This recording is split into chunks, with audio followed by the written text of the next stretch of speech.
So setup wise, you can see now on the left a much taller, better looking stance, taller in terms of your spine angle. Your arms have got some space. Your arms are sort of hanging freely there. They're not kind of like tucked up. And it looks again very kind of like fetal position when things start going wrong. We tuck it like this and think, please don't go wrong. And you see that sort of posture getting very rounded and very tucked up and very hunched. It's very hard then to swing the golf club. So as you go back now, your right elbow's already sort of pulling away, and your left arm's trying to get the high, but because you were starting off here, it can't get across your chest that much. And again, your arms are working across, your torso's not really moving there. Your arms are kind of gone back across your chest there. Now it's sort of sucking into your left chest and your left arm here. Not really much of width in that swing, and trying to get your arms up there high is very, very difficult. Whereas this one, as we go back, torso's going to turn nicely. Okay. There's your backswing. Slightly more what we're looking for, yeah. Lead arm and the shoulder nicely in line, elbow level there, club face and left arm in line. Good position there, okay. As we come back to the golf ball here now, that club can kind of fall back on a good line in towards the golf ball.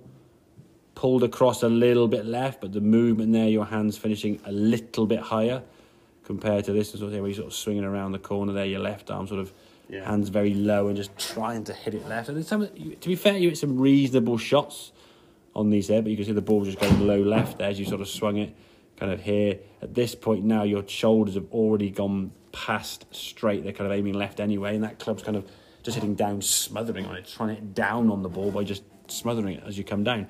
Whereas this left hand one here now, at least as you come into the golf ball now, there's kind of your shoulders before impact. The club's just about striking the ball, and the shoulders at least some element of square. Okay, the arms are back in front rather than sort of stuck up here with the elbow sort of in there, just trying to hit it with the. It's like almost there's a surgical attachment with your rib cage and your right elbow, and the only way that can kind of swing now is by sort of just swinging hard left and hoping for the best. Whereas this one here now, good movement there now, ball starting off on the target line, so you're swinging it kind of where you want to go, a bit more up into the target. Whereas this one here now is very much sort of like short and then hoiking over the top, just trying to. You're trying to hit down when you don't need to hit down. If the arms go up, the angle's going to be created for you, and striking the ground is then going to be, I say, easier. It's not easy, it's not a guarantee, but it makes it a lot easier. If your elbows are stuck in there to hit the ground now, your arms can't do that falling if they're stuck in here. The only way the arms can go down is if your shoulder kind of just throws down to the golf ball. Well, then, of course, then your body and your head are moving up in like a yo-yo, and that's just going to lead to a lot of inconsistency. That just looks, that swing that you're swinging your arms, everything kind of in this direction, somewhere left.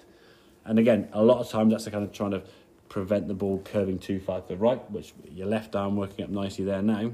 This backswing, your left arm there and the club in a good position, that ball's not going to go right unless you do something on the way down, which you rarely do. Most of the time when the ball goes off to the right, that's because of your takeaway and backswing, which if you can fix that, there's no then need to try and send it this way to avoid a ball doing that. You'll just send it where you want the ball to go, and the ball will just start going down the fairway. And again, if your bad shot is better, as we said, a couple of shots you went, hit the ground behind the ball. Yeah. If they're 100, 140 yards, that last one, 130, 140 yards kind of in play, you walk off that first tee going, I've hit a golf shot. And you feel far better. Yeah, it's such a small little margin between a good and a bad shot, or a good bad and a bad. I mean, we're talking fractions, okay? But mentally, how that affects you for the next 2, 3, 4 holes maybe, or even the first 9. If your first tee is a complete nosedive for 20 yards off the tee, it's like, oh God, here we go again.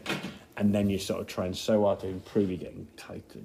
It's always going to be over a downward spiral. Whereas if you can get that club in a better position, standing a little bit taller in terms of your posture, as we said, you just look in a much better position on that left-hand side. That right one looks sort of like, it's almost like you're sort of holding the club kind of like this, whereas that left hand one, you're there, there's room for your arms to swing. And again, if you're in here showing any sign of kind of hunch and tension, and then you add tension to that situation, good luck. It's going to be really tough. If we're a bit more kind of here and there's a more kind of set lined as opposed to kind of in there and sort of big tucked up. Would have been exactly like that. And probably worse with that. You've probably been like, oh, please go well. And you see guys almost like they want to curl up in a ball and just don't have to happen. Just let the ball go forwards, please. Almost like praying for a good shot kind of thing rather than just letting technique kind of take over it. And hey, we stand that first tee sometimes. You could stand really well there and miss it. Yeah, it's golf. But if you stand like this one here now, really hunching all that kind of stuff, there's a good chance you're going to miss it, and the miss it will be pretty woeful. And that's going to set you for the rest of that hole anyway, and the rest of the next few holes as you go forward. So, slightly taller posture. The club's longer. Gets a bit more space, yeah? Yeah. It's a longer club in your hand. You've got to basically adjust to that. If you Yeah, get yeah. tucked up there, very, very hard to be consistent, okay? Right, have a couple of more now that hybrid, then we'll see how it goes from there. And then, again, we'll go from the hybrid back to the 7 every other shot just to get the feel of the change. Give yourself a chance for a practice swing before each shot with each club, just so you get used to that different at the club. Because where you are stood there now is the posture you have for the 7-irons. The 7-iron on the ground would be nearer to you. The hand's in the same position, but the 7-iron head is going to be nearer to you. So in terms of here on this, I'll draw an if to show you the video. That would be kind of your hybrid. And the green line here, I'll do a different colour. Green line, your 7-iron, and then blue line. Blue line's on your pitching wedge, okay?